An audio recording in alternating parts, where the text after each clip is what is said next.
इस देश के प्रधानमंत्री इन झुग्गियों में नहीं आ सकते, यहाँ का मुख्यमंत्री केजरीवाल झुग्गियों में नहीं आ सकते जो झुग्गियों की राजनीति करते, यहाँ के मौजूदा सांसद रमेश बिदुड़ी नहीं आ सकते, यहाँ के मौजूदा विधायक भी यहाँ पर नहीं आ सकते। यानी कि सत्ता गलियारे का सुख भोगने वाले कोई भी इन गलियारों में नहीं आएगा। मरेगा कौन? दलित और पिछड़ा। सोचने की बात है, कब तक तुम मरोगे? मरते रहोगे, तुम्हारे वोट से सिंहासन पर वो बैठेंगे और तुम इन गलियों में जीने के लिए मजबूर हो। इन्हें तो बीएसपी के प्रत्याशी दक्षिणी दिल्ली से अब्दुल वासिद इस समय मैदान में है और यकीन मानिए जो दक्षिणी दिल्ली का माहौल है, त्रिकोणी लड़ाई इस समय देखने को मिले जा। तो क्या वाकई में लगता है कि 2024 का जो चुनाव है सत्ता में परिवर्तन है और मोदी को डायरेक्ट चुनौती दे रही है बहन मायावती?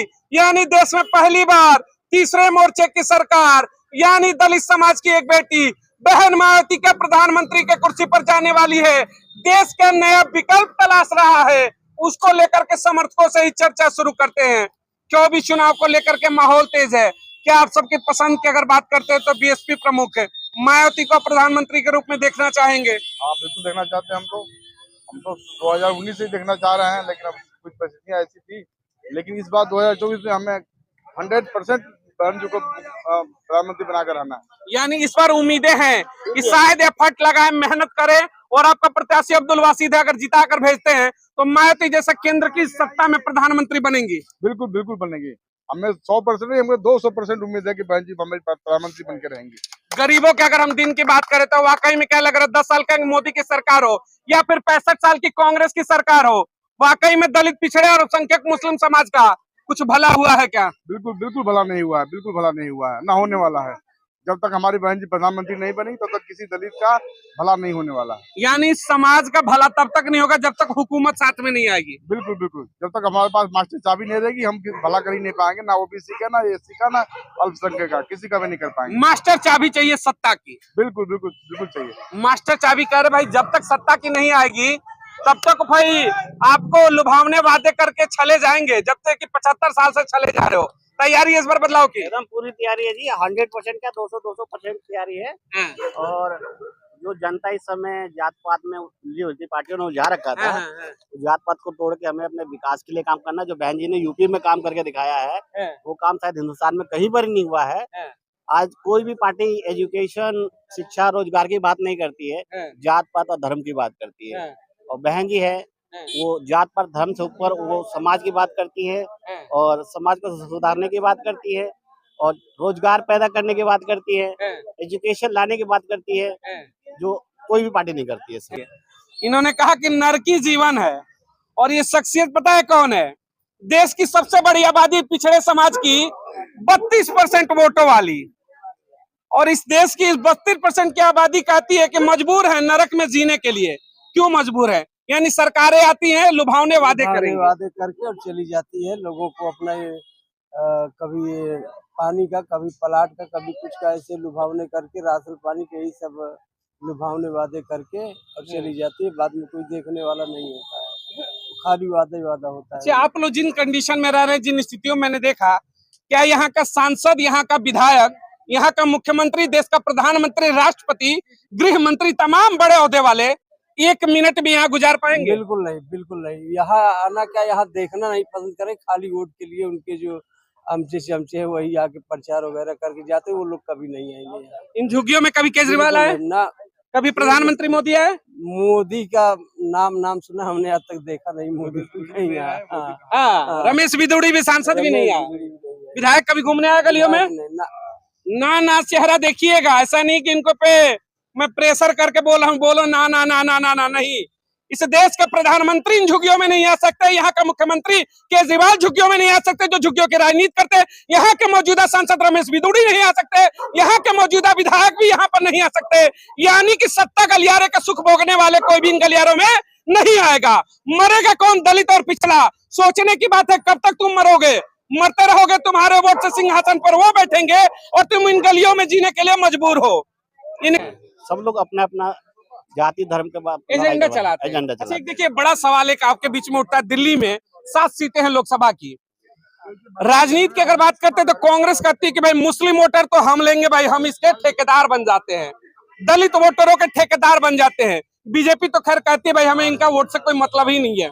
लेकिन हुकूमत में भागीदारी की बात होती है तो अब्दुल बासित जैसे चेहरे को मायावती उतारती है। दक्षिणी दिल्ली ही नहीं, दिल्ली के 7 में से 3 सीटें मुस्लिम समाज को देती हैं। यानी कि दलित मुस्लिम समाज अगर एक होकर के वोट करे तो केंद्र की सत्ता भी बदलेगी। एकदम बदलेगी। ये हकीकत इस बार पूरा बदल के दिखाया जाएगा और ये किसी से चूकेगा भी नहीं। इस बार सातों की सातें सीटें बहन जी के पास आएंगी। अब्दुल बासित जी का समर्थन रहेगा? एकदम अब्दुल बासित का पूरा समर्थन है जी। पूरा समाज यहाँ समर्थन करता है, चाहे वो दलित हो, चाहे अल्पसंख्यक हो, चाहे हिंदू, कोई भी हो, वो सभी समर्थक है उनके। ये फ्री वाली जो चाल है, बस है, बिजली है, पानी है, राशन है, शौचालय, ये नहीं चलेगा। ये सर लुभावने हैं, लोगों को भिखारी बनाया जा रहा है, लोगों को भीख मांगने का तरीका सिखाया जा रहा है। ये नया जो कहते हैं ना कि स्टाइलिश भिखारी, वो स्टाइलिश भिखारी बनाया जा रहा है। इनको आत्मनिर्भर नहीं बनाया जा रहा है। अच्छा, एक चीज मैंने देखा, अभी हमने ये पूरी बस्ती घूमी, पतली पतली संकरी गलियां थी, और उम्मीद है, मैं गारंटी के साथ कहूंगा, विदाउट सर्वे में गारंटी डंके के चोट पे कहूंगा, इस पूरी बस्ती का सर्वे करिएगा, दलित और अल्पसंख्यक समाज ही इसमें मिलेगा, गारंटी के साथ मिलेगा। सही हूं मैं? ज्यादातर वही लोग मिलेंगे। 100% वही लोग ही है यहाँ पर, वही लोग है यहाँ पर, वही है जो अपेक्षित है। इन पे कोई ध्यान ही नहीं दे रहा। हर पार्टी आती है, उनको लुभावने वादे करके चली जाती है, और इन्हीं झुग्गी झोपड़पट्टियों में मरने के लिए छोड़ देती है। अब तक छोड़ रखी है, अभी सड़ी रहे हैं। यहाँ तक मुझे 40-42 साल हो गए यहाँ पर रहते हुए, बताइए, और कुछ विकास नहीं हुआ यहाँ। कुछ विकास नहीं हुआ। ये एक तरह का वोट बैंक बना रखा है लोगों ने, हर पार्टी ने वोट बैंक बना रखा है। उनको चाहते इस बार बहन जी की सरकार आए, और बहन जी ने जैसे यूपी में काम किया है, वैसे दिल्ली में भी जम के काम, दिल्ली में भी काम हो। क्या कहेंगे सर, बस्तियों की स्थिति जो हमने देखी, 1.5 फीट की गलियां हैं, नालियां खुली हुई हैं, क्या लगता है ऐसे में किसी आम इंसान का, एक बेहतर इंसान का जीवन पॉसिबल है, जिस तरीके की जिंदगी जी रहे? हालांकि राजनीति इन्हीं के नाम पे पूरे देश में होती है।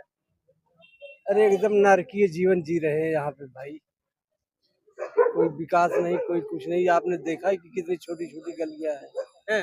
अगर कोई ऐसी बात हो जाए तो वहां से निकलना मुश्किल हो जाएगा। इस तरह का माहौल। थोड़ा सा खड़े हो जाएंगे, आ जाइए। देखिए, थोड़ा सा मैंने माफी चाहूंगा खड़ा करने के लिए। गलियों में जिएगी आम जनता, देश को वोट देंगे आप, वोट आपका, अधिकार उनका, वोट आपका, राज उनका, वोट आपका, महल उनका, और वोट आपका, झुग्गी आपकी। यानी आपके किस्मत में यही मिलेगा। हमारी किस्मत में तो जब तक तो है ही यहाँ। मजबूर हो गए सत्ता के सामने, क्या करें? हाँ, सत्ता के सामने क्या करें, मजबूर हैं। वैसे तो हमारे जो बीएसपी के कार्यकर्ता हैं, पहले से ही ये सुचारू रूप से जिस प्रकार से अब चल रहे हैं, उस प्रकार से पहले से चलते तो बीएसपी सबसे ऊपर होती है। हाँ जी, हाँ, इस साल में इन्होंने तरक्की की है बीएसपी वालों ने, और जगह जगह प्रचार किया है। अब सब जगह से बीएसपी को ही समर्थन मिल रहा है। यानी इस बार दिल्ली में माहौल बदलने वाला है। जी हाँ, दिल्ली में माहौल बदलेगा, और हर हालत में बदलेगा।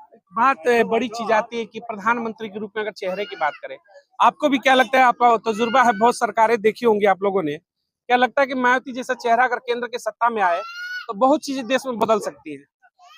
देखिए, मोदी ने तो भाई देश बेच दिया, एयरपोर्ट बेच दी, सारी सरकारी जो जगह थी, रेल बेच दी, तेल बेच दिया, सब कुछ बेच दिया।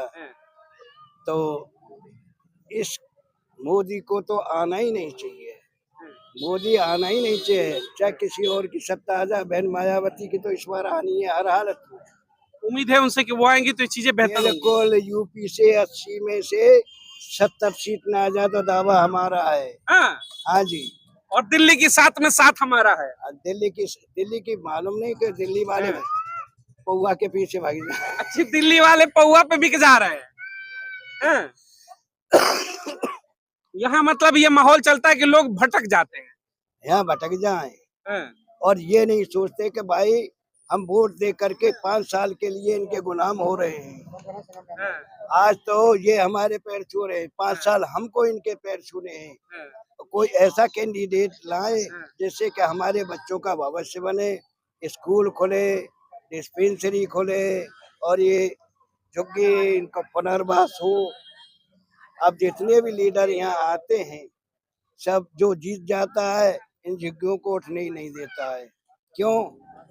कि उसे यहीं से ज्यादा उम्मीद है कि भाई यहीं से ज्यादा उम्मीद है। इन्होंने कहा कि सरकारें आती हैं लेकिन झुग्गियों को ऊपर नहीं उठने देती है, नहीं उठने देंगी। मैं बताता हूँ उसके पीछे रीजन क्या है।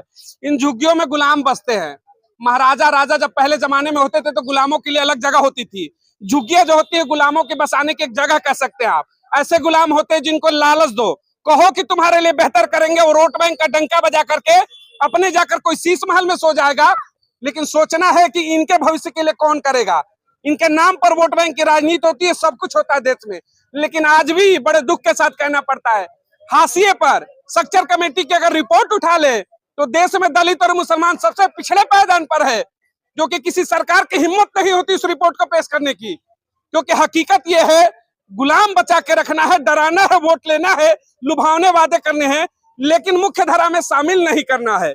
मिलेंगे दिल्ली की अगली तमाम बड़ी खबरों को लेकर के लिए लोकसभा से। बहुत बहुत धन्यवाद। जय हिंद।